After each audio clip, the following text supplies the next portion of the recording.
in my life. How awesome was that? Thank you. Thank you very much. Once again, the reason we're here is to promote awareness for epilepsy. As I mentioned earlier, Lance, as I mentioned earlier, my wife, Carolina Barcelos Cañero de Oliveira Miller, passed away as a result of what's called SUDEP, sudden unexpected death in epilepsy, back in August. And this event is to not only to personally honor her, a lot of her friends and family are here tonight. Her family traveled from Brazil, so let's please.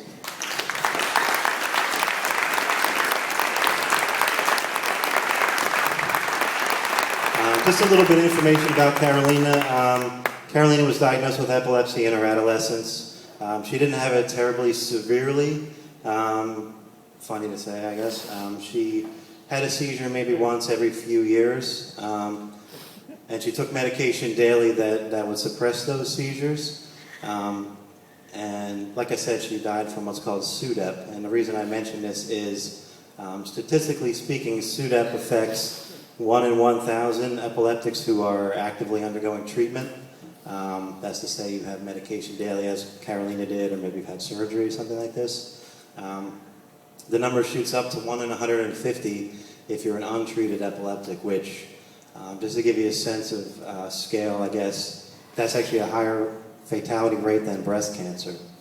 And obviously the awareness for breast cancer, not to single that out, but the awareness for breast cancer outpaces awareness for epilepsy, and particularly SUDEP. So that's why we're here tonight, and I thank everyone again for coming. And I would say, obviously everyone's here because you have a personal connection to epilepsy in some way or another. Either you struggle with it, or you are a caregiver for somebody who has it, or maybe you lost somebody, as I did, like Carolina. So again, I thank you for coming. And if everyone would indulge me for a moment, I'm actually going to do a toast as everyone floods the bartender. If you have a drink,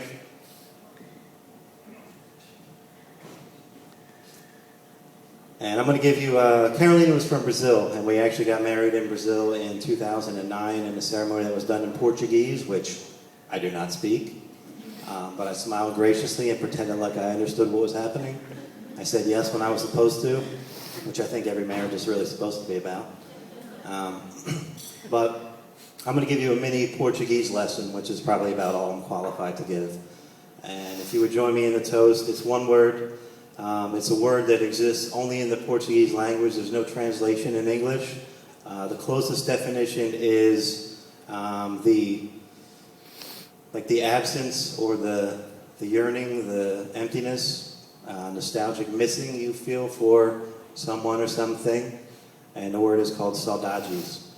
So if it's 3 syllables, if you don't mind accompanying me. First one is saw. Saw.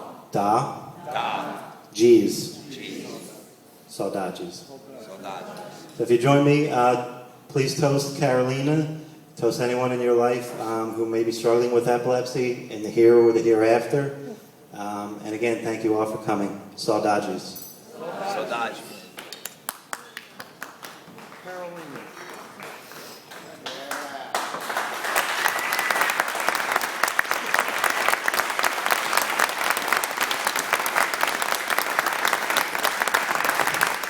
Thank you very much. That was ginger ale, by the way.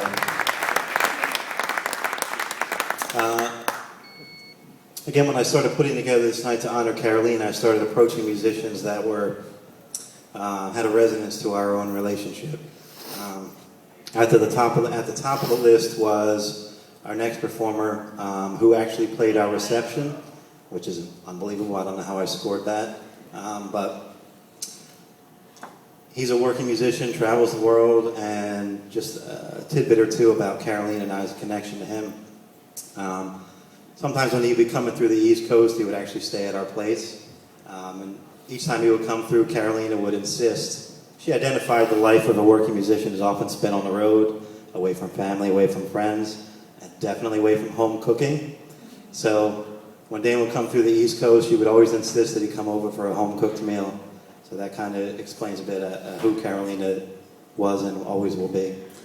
The namesake of the event is Candlelight, which is one of Dan's songs, and he'll be performing it shortly. And the reason the title, not only do the lyrics speak profoundly for the event and for this cause, you're not in this fight alone, but I have a really vivid memory of going to New York City, seeing Dan perform at a small club, the Bitter End, doing a solo version of Candlelight on the piano over here, Aki, and Carolina sitting to my left with her hand in mine.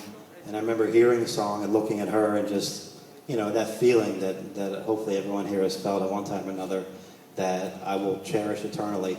So when I started working on this, in her honor, it was very evident, the title and the song. So, I don't know where he is. So please welcome Mr. Dan Reed.